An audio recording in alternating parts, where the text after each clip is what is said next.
into the online broadcast network, AFTERBUZZ TV. Over 20 million weekly downloads in over 150 countries, and your number one source for after-show entertainment.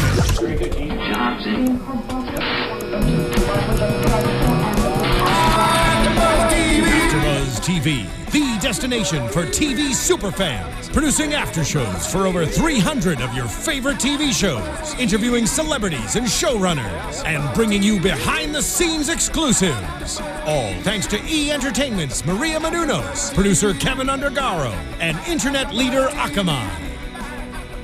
Now, let the buzz begin!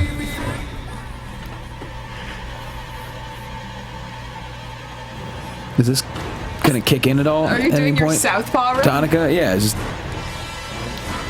Oh, this is not nearly. Score. All right. What? Right. It's from what? This is from Godzilla. It's called Let Them Fight. Well, could you have kicked it into where shit was happening? This is like it's very Samoa Joe. The opening of Godzilla is very Samoa Joe. Is it? Okay. There we go. At least, you know what? I appreciate the effort. That works. It almost worked. It's sweeping and cinematic. Let them fight. There you go. Welcome, everybody, to the Monday Raw. I was really expecting some, like, loud music that was going to destroy all this, and all we hear is...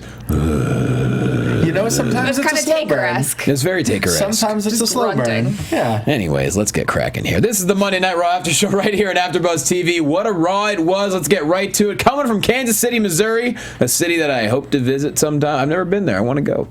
I went there during Halloween time as part of my little... Your scare tour? Cross-country haunted. Your Ty Matthews Pee Me in My Pantsies tour. I want to go visit the scariest attractions. I'm going to do part 2, and I'm going to call it that. All right, so I am at Jonny Loquasto, JQUASTO on the Twitter. That man over there that you just heard from about his scary Halloween tour, find him on Twitter at Ty Matthews PMA. See him on Championship Wrestling from Hollywood every single Saturday. All about that positive... What's that? Couple months.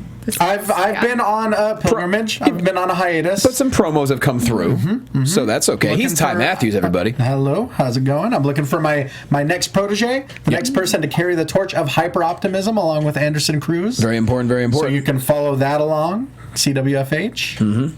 No doubt. Yeah. And you know who else you could see on Championship Wrestling from Hollywood? Who else recently? is that? Who else the is that? lovely lady sitting next to you. You can find her on Twitter at Cathy Kelley. She's the crown jewel of the Raw After Show. She is Cathy Kelley. Aww. What's up, girl? Ever. What's up, girl? What the hell was that? I don't know. I was gonna grunt earlier because that's what Undertaker did, but my throat. So I like that, by the way. Yesterday, that's good. And I ate one before it cooled off, and it burned my entire throat. So Oh, I'm you gotta sorry. be careful with those, Cathy. You gotta be careful. I'm very, very sorry about that. Yeah. Yo, what? This is a badass Raw. It absolutely was. Let's just get right into it. Two Divas matches that both went to commercial. And they were both great. When does that happen? I don't know. The last time that happened, I don't think ever. Someone tweeted me that the first Divas match was 9 minutes and 74 seconds long. 74. You know? We'll take it. You can't break 10. We will take it. 974. Hey, we're baby steps. The revolution's coming. And it will be televised. You're damn right it's going to be televised. Everything else is televised they do. Including Tough Enough. Which I'm like, It's funny. One of our podcast listeners tweeted us last week, like, hey, you guys didn't talk about Tough Enough this week. It's like, yeah, I don't want to talk about Tough Enough. I really have no interest. You are correct. We did not. Since Daria got eliminated, I don't care. None of the people appeal to me whatsoever, and none of them know how to wrestle yet. Why would we talk about it? It's not a wrestling show. Before we get into tonight's Raw After Show, I feel like we should talk about some of our iTunes reviews that we've gotten. If you guys can take a second, go over to iTunes, rate us 5 stars, comment, let us know what you like, let us know what we can improve on. But shout out to this is a good one. Scarlet Afterglow, KPNY Sports, RT Buck, Shay RB23, all the people who have done or commented recently, given us 5 stars, but especially KPNY Sports, whose comment was Johnny is just sexing. No, read the whole thing. Don't just put me on. She's being modest. Read the whole thing. Talk about yourself too, please. Cathy Kelley is a hot girl who cares about wrestling, which is so amazing. Johnny is just sexy and amazing. There are other hosts who switched out who are also equally amazing. I mean, I don't switch out anymore, but I'll take it. Yeah, I know. It's it takes a little while for an audience to get used to the squad. You know what I mean? Like, I'm a newcomer, but you know what? Look, I'll take amazing. It took me 2 years to get called sexy. Okay, so we're gonna take what we can get. I'll take what I can get, and I did not write that review. By the by, I did not write that review. That review by Lonnie Jaquasto. Yeah. But yeah, your mom? Thank you. Yeah. Jane? No. All right, let's get into Raw because we have a lot of good stuff to talk about. We start off with Ty. Kicking off with The Undertaker. The Undertaker. Wow. I mean, when is the last non-WrestleMania season Raw that has kicked off with The Undertaker? I don't know. That's an amazing... If you're in chat roll and you want to figure it out, good luck, because it was a long time. Right. Because, even before WrestleMania, we didn't see him until WrestleMania. We saw him last night. We saw him tonight. I didn't even think we would see him tonight. Like, I was gonna text you guys when we were texting earlier before the show was on, that I was like, oh, well, Paul Heyman, when he comes out at the beginning for his promo, because I just assumed that that's what it was gonna be. Right, exactly. Even me too. Even after Undertaker's music hit, I wasn't entirely sure that he was gonna come out. Oh, they would not do that to people. Oh, come on. The gong hits and then Undertaker isn't even there. Come on, they've done that plenty of times. What would they do? They would have Heyman come out. They would have Heyman come out and just messing with people. Exactly. They've literally done that exact thing. There's no reason they wouldn't do it again. And so I thought for sure, even after the gong hit, I was like, I don't know. And seeing him on Monday Night Raw was a surreal feeling, a surreal experience. I feel like they've had so many surprises recently between Raws, pay-per-views, house shows, that people are really more excited to attend the shows in person. Right. Now. Like, they're like, I have to get a ticket. You never know. Well, there's a house show in LA this weekend. I'm gonna go. Oh, nice. Yeah. Okay. I can't, but I'd like to. But you'll be there in spirit. Give us a full report. Yeah. It's Francia's birthday, so we have to celebrate somehow. Good deal. I do like how Undertaker started off, though. Didn't say a word, just started off. Just growled. Just like, because he knew that everyone would be hanging on his every single syllable. Yeah. That was awesome. And he had a lot to say, which we don't hear him talk very often, but he did say, tonight I stand here a relentless, remorseless, grim reaper.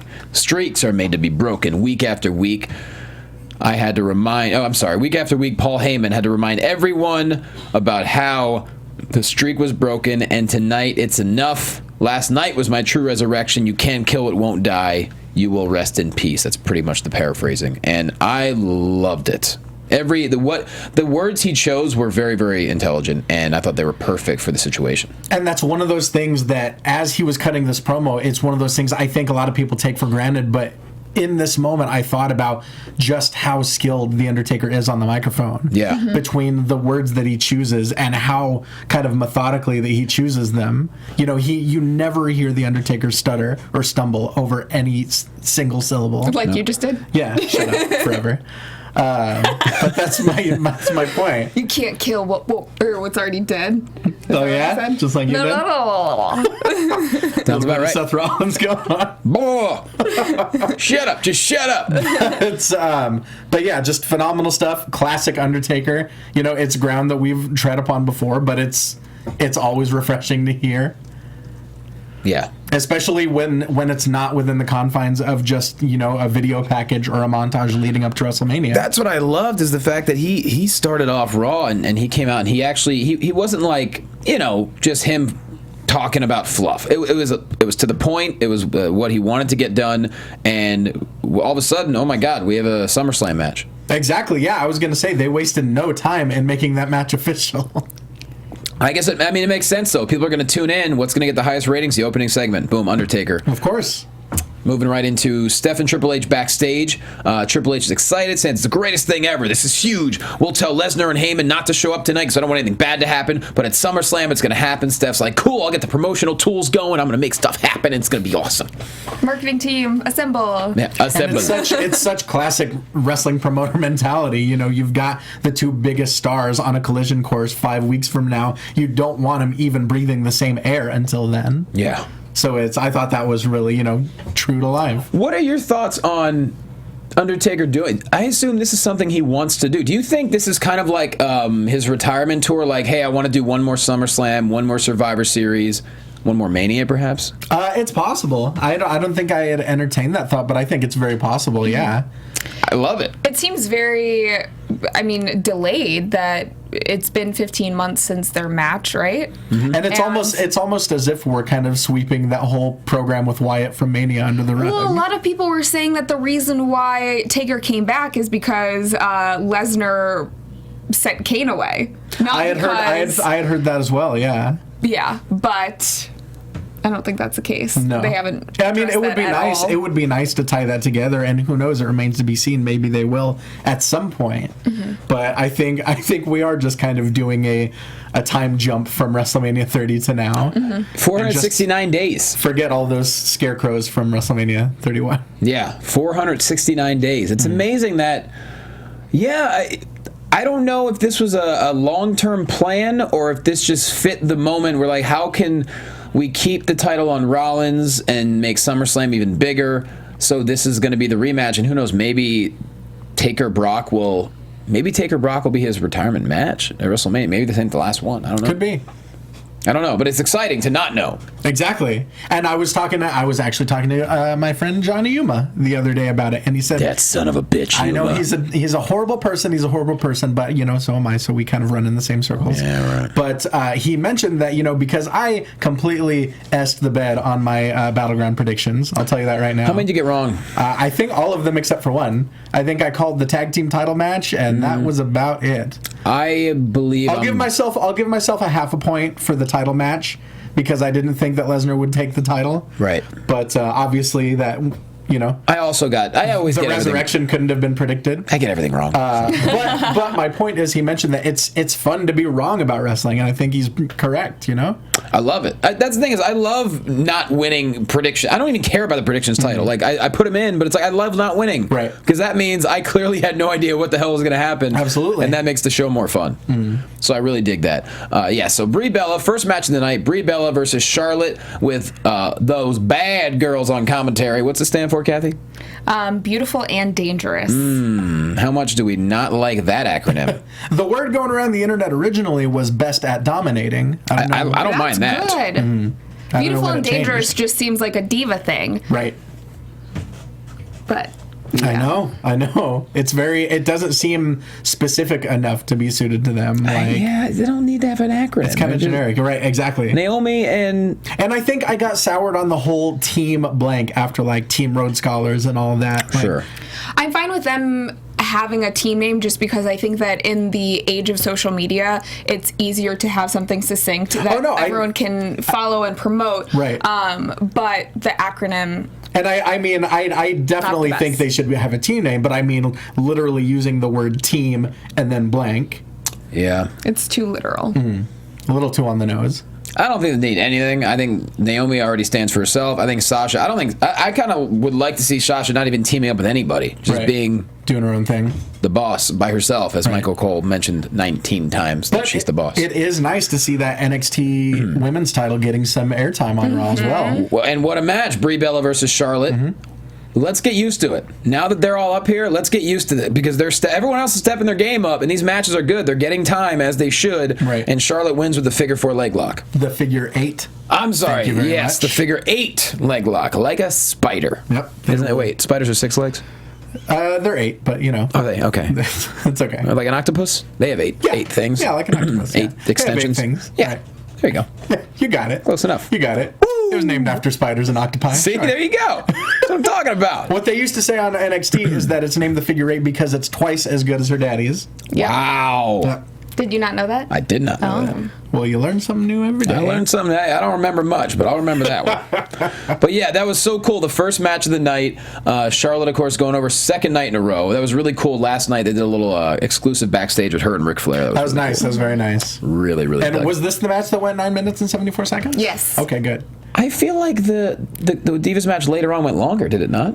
I think the med commercial breaks, that's a huge step in the right direction. Absolutely, yeah. When the whole genesis of Give Divas a Chance was a 30-second match. Yeah. We can really chart how far they've come, even just since then. It's so refreshing. I mean, who knew that just the moment the night after they debut on a pay-per-view, we're going to see everyone in the match. Right, I think exactly. 11 divas were on the show tonight. Yeah, definitely. And in such varying roles, that's what's so good to see, is they're in every corner of the show, you know, as they should be. And seeing the girls from NXT win, I mean, we were talking about how the way that they're trained just looks so good. Right.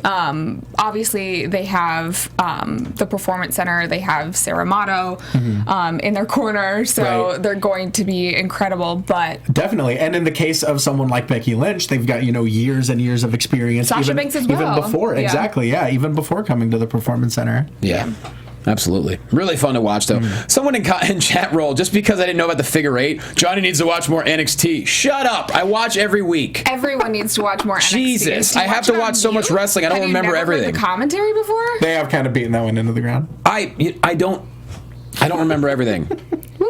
Also, half the time when I watch a match, I think about how I would call it instead of necessarily listening to the commentators. I see. But I like them. I think Corey Graves has got a little self-absorbed. I think Corey Graves has gotten awesome. I really do. I love Byron Saxton, and Rich Brennan's fantastic. But sometimes I like to think about how I'd call it. It's good practice. Absolutely. So that's probably why I missed the figure eight. But yeah, chill out, everybody. Talk shit in chat roll, whatever. I just cannot catch a break. I know. So, shut up, Cathy. All right, Triple H next, backstage on the phone with Heyman, and he's basically begging Paul. He's like, look, don't tell Brock to show up tonight. We can't have this. Miz is like, hey, I want to talk to you. I want to talk to you, please. No, yes, no, yes. And then he tells Paul Heyman, grow a set. Tell your client, Brock Lesnar, not to come here tonight. Then Miz complains about, the Big Show. Well, Triple H makes another phone call, and he says, tonight, I don't really care about you. You're going to go one-on-one with the Big Show. And Miz is like, that's not what I wanted. Poor Miz. I love it. I love Miz, man. He was doing phenomenal stuff last night. Love Miz. I loved that segment. Love Miz. I love the whole... Yeah, it was fantastic. Just Miz is... Him and Rollins, they're great at being slime balls. It's fantastic. Exactly. It is fantastic. Yeah, so moving on from that, that was pretty much self-explanatory. Primetime Players versus Los Matadores. Good match. And those Matadores pulling off a W. Right. Thanks to a wonderful distraction from the... What am I looking for? The tracksuit matching New Day. The tricep meet of Big E as Xavier Woods was delightfully telling everyone last night at Battleground. I love tricep meet. Tricep. With that tricep meet. And I love Big E when he keeps slapping people. So good. Just everything about him is amazing. Oh, so good. I am so happy that I did not see any of this coming with them. I feel like we say it every single week, but that's just how good the New Day is. But what was also interesting about this match is Los Matadores kind of looks like they're maybe turning to the dark side a little bit, you know? Do you think? Taking advantage of a distraction, for sure. At least, I think that's just smart. At least more so. Well, I mean, when have WWE babyface has been known for their smart decisions? I mean, the Matadores are just going to take what they can get, for God's sake. But I mean the squeaky clean Matadores of when El Torito first debuted around the time of WLC. Around that time, those Matadores I don't think they would have done the same thing. Didn't think WLC would be brought up tonight, but I'm glad you did. Oh my God, WLC was so friggin' amazing. It was so much better than it had any right to be, and it breaks my heart every day that 3MB is not a thing anymore. Yeah, that's a damn shame. Jinder Mahal's birthday just passed as well. Happy birthday, pal. Happy birthday, Jinder Mahal. Why do you know Happy birthday. I don't know. He knows a lot of things. Knows a lot of things. I think this is just the fact Matadors are in the situation, they win, but Primetime Players and New Day, we're not done yet, and I'm loving it. Yeah. Do you think this is going to lead to a title change? I mean, eventually. Really? I think so. You think New Day wins it back? Weren't you the one that originally thought that New Day would get it this past pay-per-view at Battleground, and then they would just kind of change hands with it? I would love that. That wasn't what I thought would happen, but I would have enjoyed that. Yeah. Okay. I think we might see him get it back at SummerSlam, maybe in a match involving other teams as well. All right. Digging it. Moving on, next match. Oh, this is not going to last very long. This is Miz versus The Big Show. Show with a flying elbow off the ropes for the easy win. I'd say I don't know about flying. Well, let's call it falling. He was in the air. Let's call it falling. He was in the air briefly. The man that gravity remembered. Cathy Kelley. Cathy Kelley. That's pretty good. Yes. That's my stamp of approval. I love him. I think he's great. Like, everyone's like, oh, Big Show needs to retire. Hell Why? no. Big Show, we need you. Love him. We love you. Don't go anywhere, damn it. Seriously. He still does it all. He just needs to keep wearing polo shirts tucked into slacks. Last night when he came out as Mad Soccer Dad. Little League Dad. Yeah, Soccer Dad. I loved it. Punch, bam. Just like, he's the guy, the umpire mouthed off to one of the parents. He got up from the bleachers, punched the ump out. All the parents cheered, and then he went and left and had a pizza party. And Miz sold that punch. Oh, of course. Really good. This can take a beating. Like, that's, if there's anything in his skill set that's kept him employed for years and years and years, it's the ability to take such a beating. He knows he is the kind of guy that people want to see get hit. Yeah. Sell that. That's great. Some guys are just naturally hateable. They really are. Big Show gets on the mic, talks smack to Miz, talks smacks to Ryback and his staph infection, and says, hey, I'll be on Tough Enough tomorrow, so look out. Mm-hmm. That's pretty much how that ended. It was kind of a weird promo how they were like, you have to incorporate Tough Enough somehow. Right. So make sure you say it at least 6 times. Exactly, yeah. Make sure they're tough enough to withstand this. Yeah. I'm like, is Ryback like the Tough Enough kid's like dad or brother? Like, I don't know. Is he supposed to be looking out for them? I guess we'll find out. Here. I guess we'll find out what the big guy's doing. Natty's on it as well. What? Tough Enough tomorrow. Oh, cool. Yeah. All right. Well, we'll be tuning in.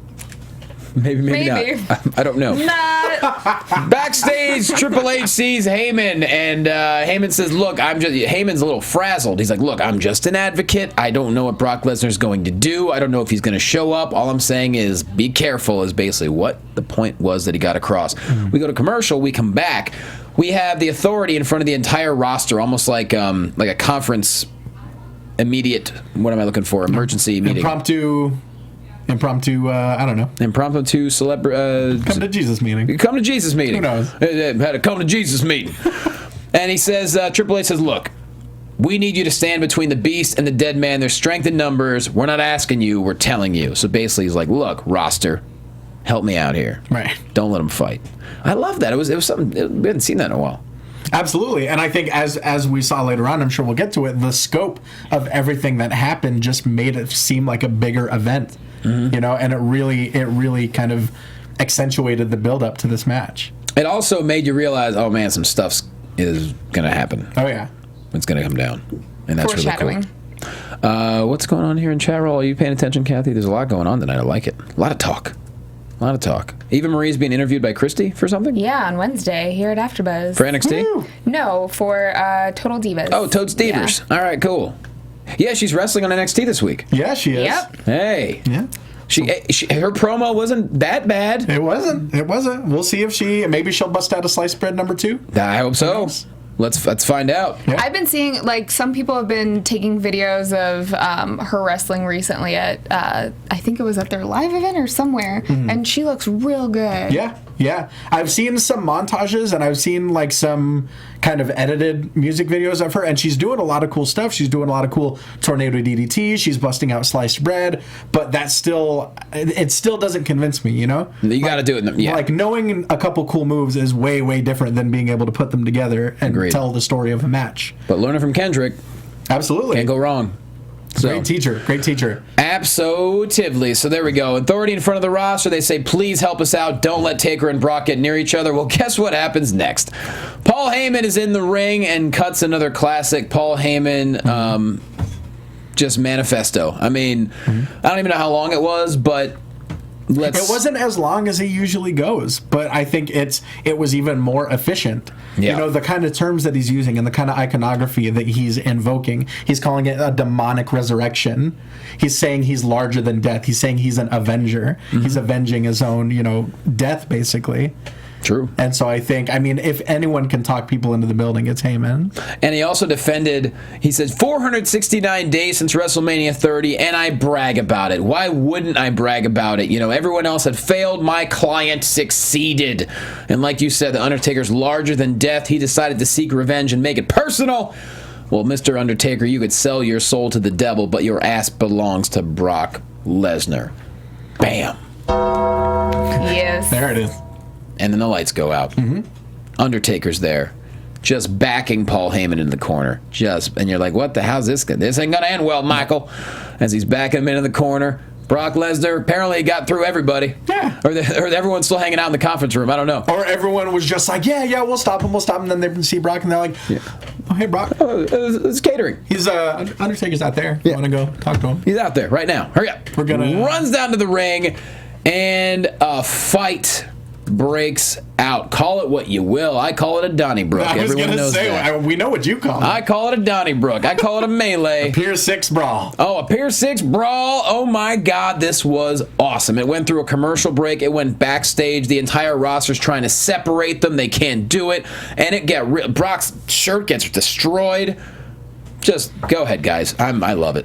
I mean, it's like I said before, the fact that they have when they say, they have the roster do the pull apart, it's not usually this many people. I mean, they really had the entire roster, plus local talent, plus security. It looked believable, too. It didn't look like there were just too many people. It looked like, everyone was eventually on the ground, just like Bo Dallas getting trampled by everyone. Right, and that's the thing. That's how many people that you would need, theoretically, to keep these two people apart. Yeah. It's a cliche, but this is what the phrase "the irresistible force meeting the immovable object" was created for. Yeah, is two people like this. I mean, I love a build up like this. I love the in-ring segments. They just keep getting away from the group and they keep beating each other up. And after commercial break, you're like, all right, it's over. Backstage Undertaker was acting like he was 35 again. Right? It was awesome. He's been hitting that gym too. He's been It's interesting. I feel like he's in better shape than he was for the WrestleMania when Brock beat him. WrestleMania 30. And that's the thing. I think a lot of the people forget that match and the quality of that match, and I think it gets foreshadowed by the impact of the decision. But that match really wasn't up to par for either of their standards. No. And so I think they've got the chance to kind of right that and really make up for it with SummerSlam. I mean, for Undertaker, he got hurt so early in that match. Exactly. The fact that he finished it was pretty amazing. Definitely. And it was still an event, and it was still, a monumental decision. But I think The Undertaker had set the bar so high for himself in terms of WrestleMania matches up till that point. Yeah. That it was hard to even meet it, let alone exceed it. And what I loved about the end of the brawl backstage is they finally get Lesnar separated back against the wall with the 9 cops / indie wrestlers standing there, and they give him those plastic handcuffs. Oh, right. And they put him on. Because I was waiting. He's like, don't touch me. I'm fine. And I'm like, oh, man, he's going to run after. It's not over yet. I thought it was, put him in those cuffs. I'm like, is he going to charge with the hands cuffs? No. But then it really did end. But I love the suspension. I thought he was going to take, one of the security guards and wrap his arms around their neck and just start, choke holding them. I don't know. Oh, Rostafa with a good comment in chat roll. I heard Lesnar yell, I'm going to kill you. Apparently Taker said back, you're going to have to. Dope! Ah, that's dope! Dropping that mic, walk away! That's so dope. That was really good. In the moment. I love it. And that's the kind of language that we don't get to hear in the PG era. So I think when we do, it makes it so much more important. Yeah. And you're going to love this. Monsieur Melancholy says, breaking news. SummerSlam main event will now be a mixed tag match. Brock Lesnar and Sable versus Michelle McCool and Undertaker. I like it. That is the comment of the evening. And I love that. Oh, apparently the handcuffs are called zip ties. Whatever. The cheap handcuffs. Watch more Cops, Johnny. Apparently. Do they use those? What happened to old school handcuffs where you need a key? They don't do that anymore? They use them in riots. There you go. Zip ties. Oh, so that would make sense. Because they can hold a whole bunch of them in their pocket. Yeah. So the KC Arena Cops. Yeah. There you go. / indie security wrestlers. Guards. Yeah. And I like that. They use local guys, which is cool. I mean, how many of our friends have been used for random things on Raw? Oh, for sure. I'll never forget how hard Ryback slapped the hell out of Christian Cole. Clumber Slam. Oh, Clumber Slam. That was when was Ryback poured soup on somebody and Clum was like, huh? We were all backstage and they were just like, hey, can we use you? And they grabbed Clum and our executive producer, Phil Svitek, and they just put him right behind Ryback. And then they looked at Clem, they were like, wait, you're not Chris Hero at all. You're not Cassius Ohno. Oh, that's so good stuff. Such good stuff. Miss you, Clem. All right. So yeah, what an amazing. I love this. The whole last night I was a little I was always happy to see Taker. It's just weird how the match ended and how he showed up tonight. I think the match itself was weird to begin with. Yeah. Obviously, I mean, There was already a pay-per-view after show. We can't get too much into it, but I think it was one-sided, but not in a fun way. It wasn't in the way that was as exciting as Brock and Cena. Right. You know? I loved it. And tonight really made me excited for the match at SummerSlam. Everything they did, from Taker's promo in the beginning to this brawl, so cool. And then we go backstage after commercial again. Triple H and Stephanie saying, I'm not going to press charges on Lesnar. Just wanted to cool off a little bit. Rollins comes in typical Rollins fashion. Is like, well, that's good. They're gone because would have lost my temper. Would have just beat them both up. That's what I would have done. I'm going to go address that universe out there tonight. So tell you what. Then he left. That was that. I like it. I was waiting for you to pick me up there. You're like, nope. You're not going to keep me going. We love your impressions. That wasn't even a Rollins impression. That was just, No. I reckon. So next. That was a little bit of Jamie Noble. It was. We go to Bray Wyatt. He's back in the darkness with Luke Harper, and he says, Speaking of impressions. I'm never alone. My family stands beside me. They know I'm more than a man. I'm an enigma. And then Luke Harper says, this is just the beginning, Roman. It will never stop. Brick by brick and piece by piece. Pieced? Yeah, you know. Until there is nothing left. Anyone but you, Roman. Anyone but you. Thank you. Yep. So there's that. As you spill water all over your As I shirt. spill all over myself. That was when I developed my drinking problem. It's like a nutty professor. I believe I have missed myself. So after that, we go to Roman Reigns and Dean Ambrose taking on Bray Wyatt and Luke Harper. This was physical to the max. Ambrose taking out over the barricade for a while. They end up teaming up on Reigns. You think he's in trouble. Ambrose in for the save, followed by a Superman punch. Boom. We start out with Reigns versus Harper one-on-one, don't we? And then it just kind of devolves into a 2-on-2 brawl. Oh, no. Well, Ambrose came out, though. He came out to be in his corner. Oh. He was in his corner. And Okay. I think that leads me to one of my points, is that it seems like for as good as Dean Ambrose is and for as entertaining as he is and for as encapsulating as he is, I think we really only see him in two settings. We either see main event Dean Ambrose or we see Roman Reigns' friend Dean Ambrose. Mm-hmm. And it's one of the two. Yeah. And I feel like there needs to be something else, you know? I feel like he's in that situation where they just don't have... Yeah. They want to use him in some capacity, so this is the best fitting for him right now until there's a storyline that's just him against another guy. But that's the thing. It's such a start and stop. It's like, okay, he's in the main event. He's stealing the world title. He's a contender. And then he's nowhere near the main event picture. And it's such an abrupt start and stop. I think part of the problem, he's so good, he's almost... Even if he's a mid-card guy, he's still memorable. Like, he steals the show every time. Like, I don't know about that. I mean, last week he only came out for 5 seconds he was supposed to wrestle, and then nothing ever happened. He didn't steal the show then. Mm-hmm. Because the Divas did. Truth. Okay. I feel like with Ambrose, it's almost like he's so good. He's almost like plug and play. Mm-hmm. He could fit in anywhere. He could do it almost like Ziggler was for a while, or many would consider he still is, due to no fault of his own. Ambrose has so much more to give, and we've seen that. We've seen flashes of it when he's main evented with Rollins and stuff with the Shield. He can be the star of every single episode. It's just right now they are choosing to go with other storylines, and he just happens to not be involved in one. I think that's kind of what's going on. And I think that's what worries me. It worries me that he might be victim to the same fate as Dolph Ziggler. You know, he's cursed to being a solid hand. Oh, he can't be. I don't think that he is. I think that they're just not booking him in something right now because they have all these guys coming back for Battleground and for this next pay-per-view. Yeah. I don't feel like there's enough people that are better than Dean Ambrose to put him in that situation. I really don't. I mean, then again, a lot of people would say the same about Ziggler, so... And that's what I mean, like being cursed to being just a solid hand, a B-plus player, if you will. No way.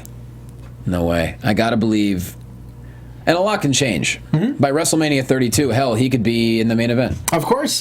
I mean, we've seen people go from the bottom of the card, even lower than this, to the top, you know? Yeah. I'm not saying it's impossible for him to overcome these odds. It worries me. He's going to... right now, it's okay. I mean, it'd be nice to see him involved somehow in SummerSlam. Maybe we'll see him versus Harper? I'd like that. Or something? I don't know. It would just... Or maybe it will be a tag team match at SummerSlam. We need Teddy Long's song on cue. Oh man, you mean damn it? What's the old Rodney Mack? Rodney theme. Mack's theme, the Mac Militant. Yeah. That's one of my gym songs. I love it. I don't know.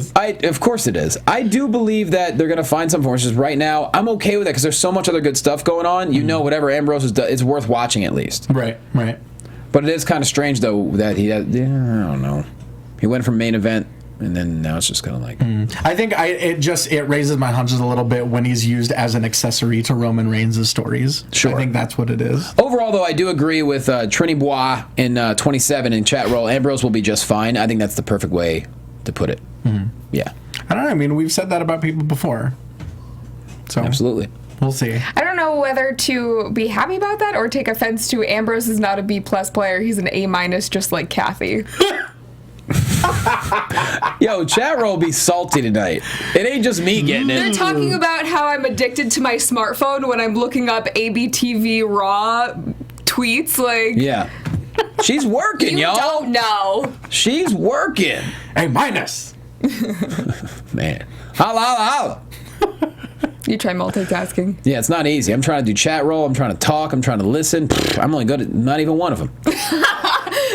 Trying to drink, you can't even do that. I can't even. Spill your water everywhere. At least it's not on my computer this time. Well, that's because you're not sitting next to me. I'd be I know, apologizing. just rocking the trio tonight. Yeah. Well, Hobo, Three-man unfortunately, squad. Hobo had to cancel very, very last minute. He probably had to go to the Wrestle Center and help some people out. Put up the ring. That's probably what was going on. You mean he had to go panhandle? Yeah, For money outside of the strangers? Wrestle Center, so he could get in and wrestle someday. God. So Seth Rollins came out to the ring next. He did.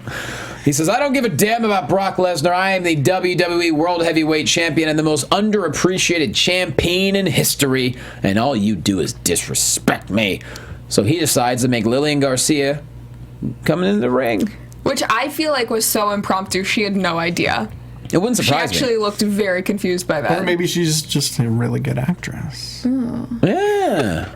What's up, Lil? I mean, she's been around for a hot minute. Yeah, she's put up with plenty of crap over the years. I mean, it's pronounced boy bois is island slang spelling. I'm sorry, I know you're from Jamaica. I'm clearly not, and I don't know how to say it. Can't read.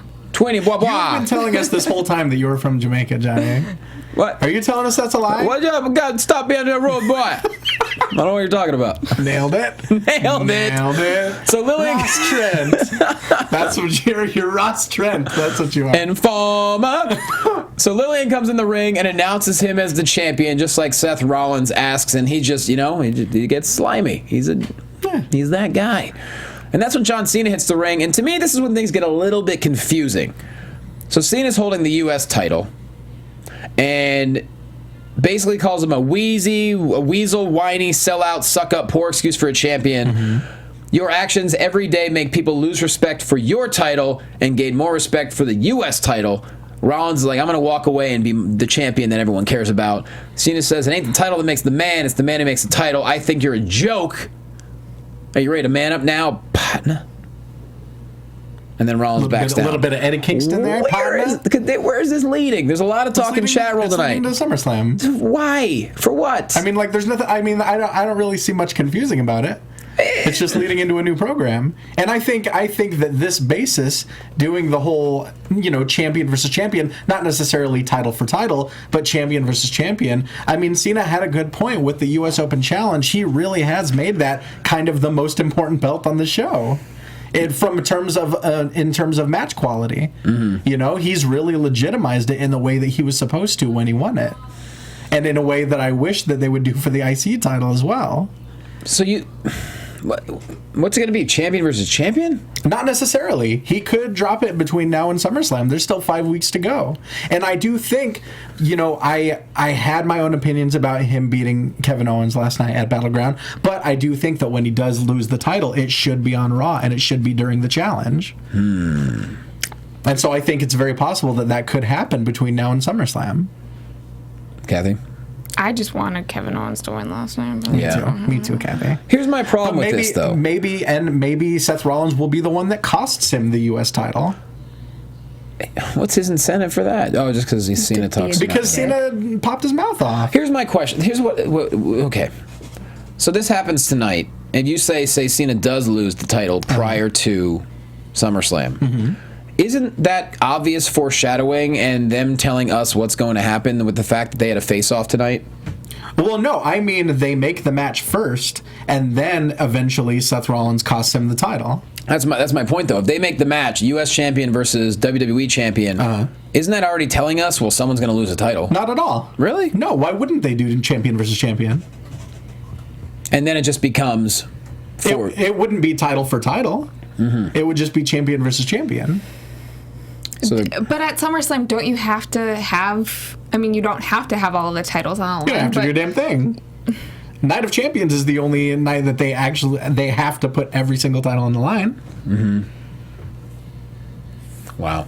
I guess maybe because they don't have anyone they want to put up for the heavyweight championship right now. So Cena just get him. I don't know. And I don't think there's any reason to take it off of Rollins anytime soon. No, I agree.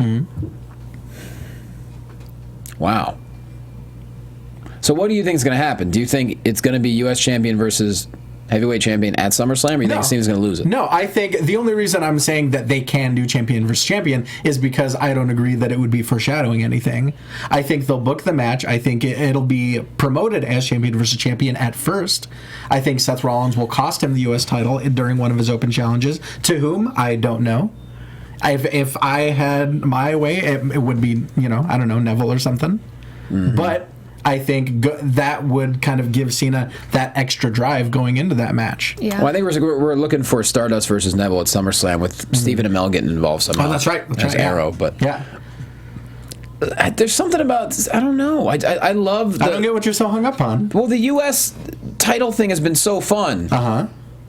Okay. I guess if Cena loses it before SummerSlam, then I'll be cool with it. Then it just becomes Cena versus Rollins. Because, you got to think, he won the U.S. title back at WrestleMania. Like, it's been going on for a good while, and it's been great, so I don't think we've realized or noticed how long it's been going on. Yeah. There's a lot of people here in chat roll that are sick of Rollins as champ. I still enjoy it. I love a heel as champion that is beatable. To me, that keeps business going. I like that. I don't think he's necessarily getting into the area where he's getting X-Pac heat, or as. But he's still getting heat as a champ, which is great. Right, definitely. Or as Reddit Squared Circle fans might call it, Xbox heat. But there's been a lot of great random ass stats on Squared Circle in terms of Seth Rollins' heel turn. Really? He's been on every single Raw since his debut. Workhorse. In 2012. And since his heel turn in 2014, every single promo of his has included, Really? Yep. He's the new Scott Steiner. Do we think that we'll ever see Kevin Owens versus Cena again? I don't think there'd be any point in doing it anytime soon.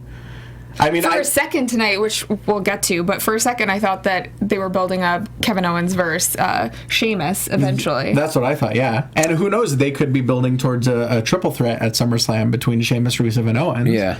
And there's also a lot of talk in Cheryl that they're burying Owens all of a sudden. No, calm down. I mean, it's...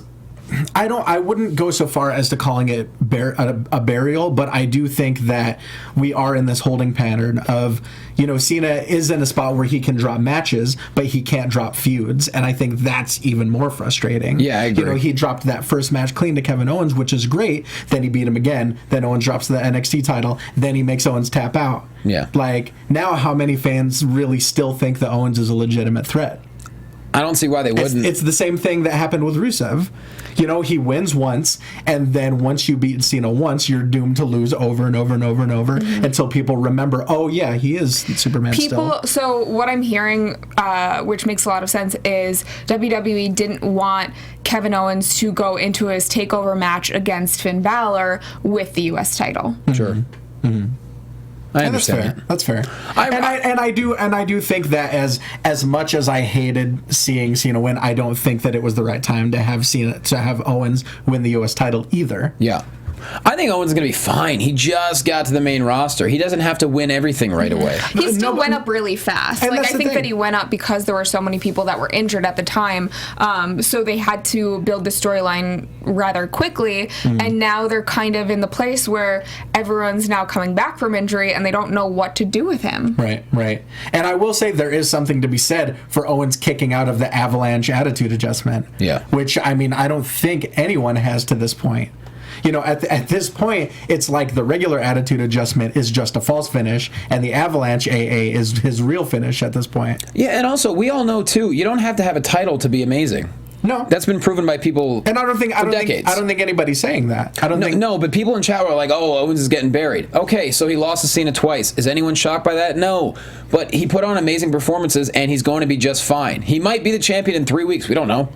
But it's about comparing him to Cena. Nobody's saying that he has to win everything, or he has to win every title, or that he even had to win this title.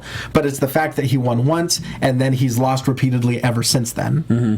It's the trajectory of the program that I think people are complaining about. So then Owens gets more and more desperate because now he's in a place where he has no titles. He is trying to still provide for his family, so he's going to do something crazy. Mm. Yeah. He's going to be just like we mentioned earlier about Dean Ambrose. Kevin Owens is just fine. But you saying that doesn't make it so. Saying someone's is going to be just fine doesn't mean they're going to be just fine. What, are you really concerned about? I'm not saying I'm concerned. Okay. I'm just saying he's just saying that your opinion's invalid. Well, it always is. Well, yeah. It always is. I'm just saying, like, you can't just write it off so easily. Like, it could have an effect. Yeah. I'm not saying it's a burial, but I'm saying it could have an effect. To write it off as just completely meaningless, who wins and loses, I think we're all hoping that they have some idea of where they're going with this. Right. Yeah. Right. Let's hope I just hope there's no backstage which I know there always is. I just hope there's no backstage politics that are controlling things that in that way. Right. I don't think that they would have brought him up if there were. No. They wanted this feud because it's been, something that the internet's wanted forever. Right, exactly. And I think if, I've read things on Reddit where it attributes it to even things as much as it being a publicly traded company. The fact that if Cena loses, X amount of credibility, his merchandise sales start going down, and they have to appease the investors by putting him back on top. Yeah. I don't know if I buy that. I don't know if that's necessarily the case. Man. That's one theory that's been floating around. That's deep. And everyone in chat roll is complaining about Kevin Dunn. That's legitimate. Everyone knows everyone knows the kind of human being he is. I don't know. Let's move on. Paige and Becky Lynch taking on Naomi and Sasha Banks with Nikki on commentary. But you know what? That's your best impression by far. Thank you. I hope you know that. I'm the champion for 239 days. But who's counting? But you know what? It goes Nikki Bella, Kane, Bray Wyatt. Thank you. I won't do Kane tonight. He wasn't on the show. He sadly was not. But what a match. Outstanding stuff. Becky Lynch getting beat up for most of it. Paige gets in there, locks in the PTO. Sasha with the kick save. Tamina with the distraction, then hits the backstabber into the bank statement for the win. So Sasha wins, Charlotte wins. Bam! Revolution underway, everybody. Absolutely, and I think that the kind of matches that we saw tonight are really indicative of the kind of physicality that these new divas are bringing about, especially Sasha Banks. Sasha Banks beats the hell out of people in the ring, and it's awesome. She does. I mean, with Sasha Banks, Becky Lynch, Paige's, all the knees that Paige was throwing tonight. It's this whole new era of physicality, and it's awesome. It really is. Making everyone step up, man. Girls look like they're working stiff. Like, that's incredible. It's old school, man. And it's not the kind... Because I've seen girls try to work stiff before, and it's not the kind of stiff that looks just sloppy and dangerous. Mm-hmm. It looks like they actually know what they're doing, and they're actually hitting the hell out of each other. This is my reason why I hate the beautiful and dangerous moniker, is because I feel like the girls that are working right now, the girls at NXT who have come up, they're not as concerned with how they look. They don't care if they have to fix their hair or, their top is messed up. They're just going to continue to wrestle and put on a good match. Yep. And that's why the beautiful stuff, I think, just gets in the way of that. Exactly. People like Naomi and Tamina and Sasha would worry about being dangerous, not necessarily about being beautiful. They could care less about that. Mm-hmm. But you know what? They are beautiful. Nikki's still the champion. She is. But you're right. They're fantastic. The way they were trained was amazing. It's old school. Can't say enough about it, but we're going to keep talking plenty about it in the upcoming weeks and months and hopefully years because, thank God, they're here. We'll see how much longer Nikki has that title. Mm-hmm. Really good stuff. Moving on, Jake Gyllenhaal. Yeah, he knows how to box. Moving on. Renee Young with Lana. She says Dolph is at home recovering, but no permanent damage. Now they're waiting on him to be medically cleared. Summer Rae comes up dressed like Lana, saying, it makes me look smarter and dangerous. And that's when Rusev comes up. Rusev, every week he makes me happy. Once again, talk about someone stealing the show. Yeah. Rusev steals the show. He comes up, speaks Bulgarian, and then he goes, you look angel-like, but my actions are better than my words. Gives her a kiss, and then goes, Almost. And then does the creepy eye open with the kiss. Yeah, you can't skip over the best part of the segment. There was zero passion in that kiss, though. Awesome. To be fair, there's not a whole hell of a lot of passion between Ziggler and Lana when they kiss either. No, because they're trying to be respectful. But I love that there was no passion. It was literally him doing it and then opening his eye like all creepy, like, hey, you see this? But just that opening of the eyes. Loved it. It's so good. Good job, camera guy. And then, oh my God, the ultimate just like backhanded insult. He goes, Lana, you look tired. Yeah, maybe you need rest. Like, how much of a burn is that? You look tired. I must go get to my match now. And then he walks off smiling. Rusev every single week. Smug. It's brilliant. He's like Paul Heyman. Every single week he says something that makes me love that character. He's so much more. low-key funny. Yeah, exactly. I never saw this. Watching him, He looks like a meathead, but he's funny. If you watch Xavier Woods and or Austin Creed's gaming channel, Up Up Down Down, when he games with Rusev, it is pretty phenomenal. Really? Yeah. Okay. It's pretty amazing. He did a Street Fighter tournament where he stayed in character the whole time, and it's just I throw fireball at you. It's very effective. I jumped over your special move. It's really good. It's really, really good. This segment, I'm invested now. Lana versus Summer Rae, I'm totally on board. I'm down. And what happened in the main event, which we'll get to. John Cena, Cesaro, Randy Orton taking on Kevin Owens, Sheamus, and Rusev. A lot of arguing. Sheamus and Kevin Owens, there's an accidental bump there. Sheamus leaves. Then Owens gets in Rusev's face, finally tags him in. Then a super kick to Rusev. Kevin Owens leaves. While he's getting beat up, Lana comes down to the ring, takes off her shoes, throws one at Summer Rae. Yeah. Who throws a shoe?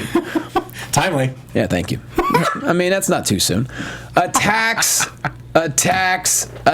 Summer Rae, and then gets all distinguished again and just walks out. Mm-hmm. And then we get an attitude adjustment into a Cesaro swing, into an RKO for the win. Just the ending of that match was so freaking cool. The catapult right into the RKO was a dope finish. That was really cool. They look like a team. Exactly. I wouldn't wish that on Cesaro, but they did. Yeah. I love the way this ended. So it was cool. Good stuff, yeah. And I'm totally on board now for Summer Rae Lana. And like you had oh my said gosh, in the room, Cena was so smug when Rusev walked out. It's once again, it's funny. It's 2 weeks in a row now. Yeah. It's 2 weeks in a row now that we've seen Rusev almost as the underdog, like showing how much heart he has, and then John Cena just being the jerk, smug. Yeah. I meant Kevin Owens, but right. Yeah. We know what you mean. We all know. Yeah. I'm totally on board now with whatever happens between Lana and Summer Rae. Maybe it will be a one-on-one match. I still think we might get a mixed tag. I think we'll get a mixed tag. But, gosh. I think we might get a big surprise return from Dolph with a recovered larynx. Got to. That larynx got to be fixed. You can't go into SummerSlam with a messed up larynx. No. But you know what? Sorry, one more. I'd do it one more time. Well, yeah, what a show. And it's good stuff. We're actually getting wrapped up in a timely fashion. Yeah, and SummerSlam is shaping up to be really, really fun. Yeah. I love that the Raw after pay-per-view we're already getting matches for SummerSlam, which is still a month and some change away. Well, and they gotta get as much build as they can out of Brock Taker too. Oh, agreed. It's going to be a really fun build-up over the next month, faux show. Put yourself over, Ty Matthews. Y'all know what it is. Ty Matthews PMA on Twitter, on Instagram. Watch Championship Wrestling from Hollywood every Saturday night. I mean, hell, that's really all I got. Read AP. I've got a CD review and an interview with Bullet for My Valentine coming up, an alternative press magazine, if I can put that over. And yeah, that's about it. Just pretty words. cool. Beautiful. Cathy Kelley. You can find me on Twitter at Catherine Kelley and on Instagram at Cathy Kelley. Boom. At Jay Quasto on the Twitter.